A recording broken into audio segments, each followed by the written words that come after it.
Salve Regina, Mater misericordiae, vita dulcedo, estes nostra salve. The Lord be with you. A reading from the Holy Gospel according to St. Luke. On a Sabbath, Jesus went to dine at the home of one of the leading Pharisees, and the people there were observing him carefully. He told a parable to those who had been invited, noticing how they were choosing the places of honor at the table.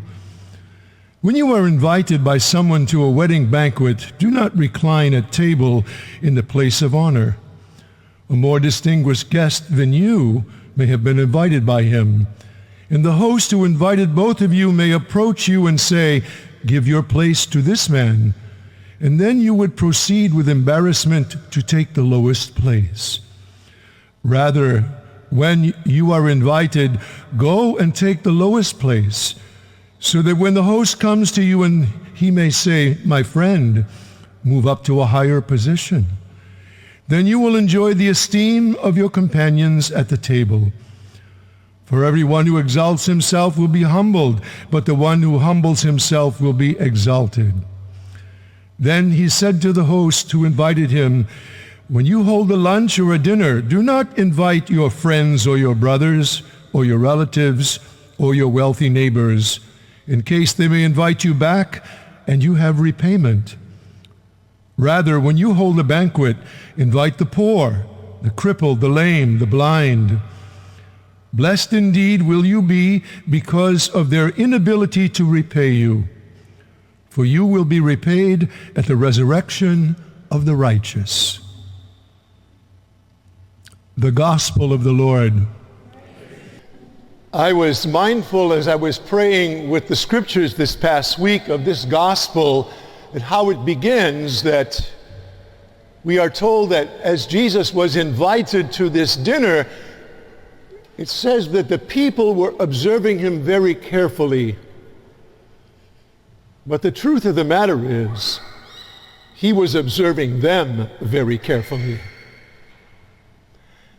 And it was that way then, and it is that way now. He observes us very carefully and understands why we do the things we do. As we do not understand other people's motivations, God does, because he sees into the heart. Sees into the heart. You know, we are creatures of habit, and we have a tendency to do the same things the same way at the same time. I mean, I do. I've got my routine. And, I grew up in a parish much like this. It seated about 1,200 people. And we always sat in the same place, out in the back. Out in the back 40. And I can remember as a kid, most of you are too young to remember this, okay? But some of you might remember when you came to Mass, and if you wanted to sit up front, you had to pay seat money. How many of you remember seat money? Yeah. So I think, I was talking to this about Father Mona. He grew up at St. Anthony's, and he said it was a quarter. And I said, I think it was more money at Holy Family in Lewiston. But, back then, if you, in the early 50s, I think if you were making $40 a week, you were doing okay. But you had to, pay rent, or you pay your mortgage, and you had to buy your groceries, and you had to pay your electricity and your oil. What if you didn't have a quarter to sit in the front? You sat out back. You sat out back. And I was a kid, I was probably a little boy. And as all kids are, kids are observant, By the way, see these kids over here? They're watching everything. They pay attention. See, he waves to me. They pay attention. And those little girls right there, they're going to grow up, okay, believing more about what they see their parents do than what they hear. They're going to grow up paying more attention to what they see their parents do than necessarily what they hear. Now, if what they hear and what they see meet together, that's a powerful witness. So we have people in our lives that make an impression on us. All of us do.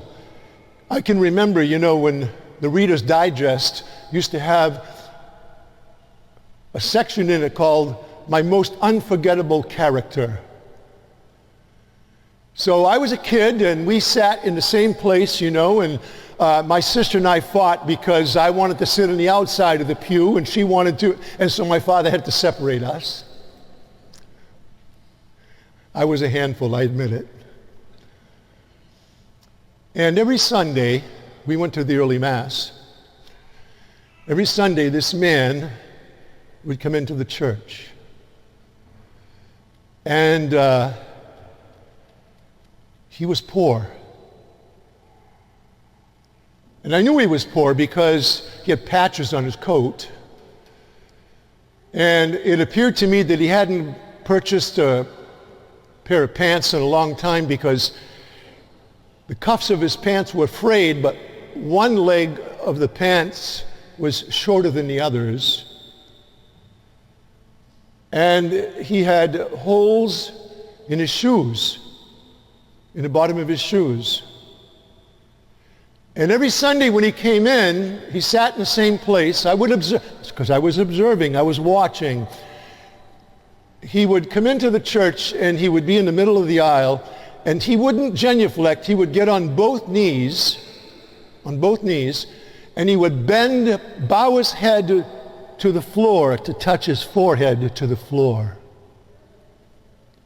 And he'd stay there just for maybe 4 or 5 seconds. He would get up, get into the pew, he'd make the sign of the cross, and then he would put his forehead on the pew and begin to pray. I learned more from that man, about how to enter the church and how to approach God than anybody else in my life. Now, he was poor. And when we listen to the first reading about the humble, in the biblical interpretation of poor is the anawim, the poorest of the poor. You can imagine that this dinner that Jesus was invited to by the leading Pharisee, there were a lot of, prominent people there, a lot of rich people there. That man would have never been invited to that dinner. He wouldn't have been invited to that dinner.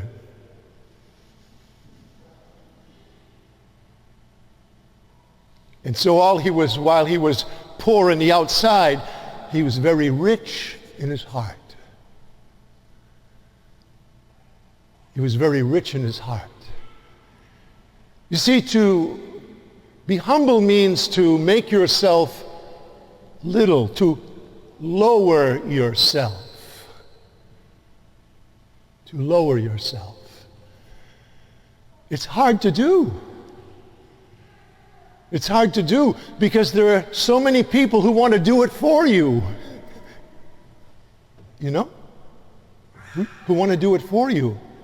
And the tendency for all of us, on some level, when you get pushed,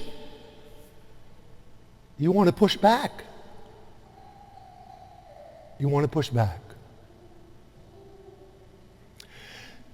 How many of you seen the series The Chosen? I would encourage you to watch it. There's some very, very good episodes. In one particular episode I'm thinking about right now happens to be where Jesus tries to commandeer Matthew's boat to go out and preach to the people. And Matthew's having none of it. Peter's having none of it, because he's tired. He's been fishing all night and caught nothing. And so Jesus just wades out into the water, just climbs up into the boat and says, here I am. And so after he gets done preaching to the people, he says to Peter, put out into the deep, a carpenter telling a fisherman how to do his job. And so Peter, in his impetuosity, what are you talking about? We've been fishing all night. And by the way, you don't catch fish during the daytime. That's not when you go fishing. And Jesus just looks at him. Finally, he gives in. And so they put out. And the story is a large, large catch of fish.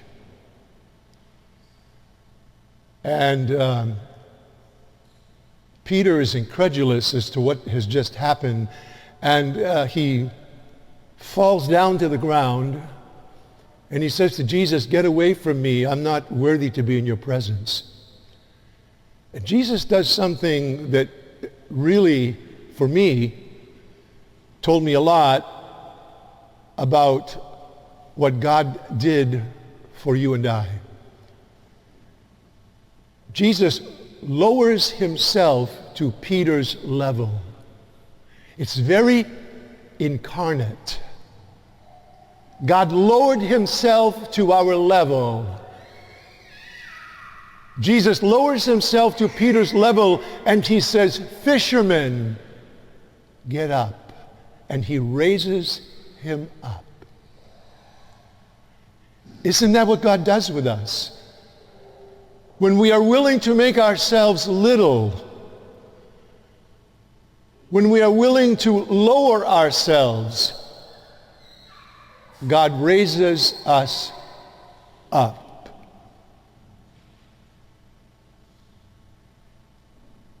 As I said, this man is one of my most unforgettable characters in my life. I can still see him sitting there. I remember exactly what he looks like. I remember how well kept he was, how clean and well kept. His hair was combed.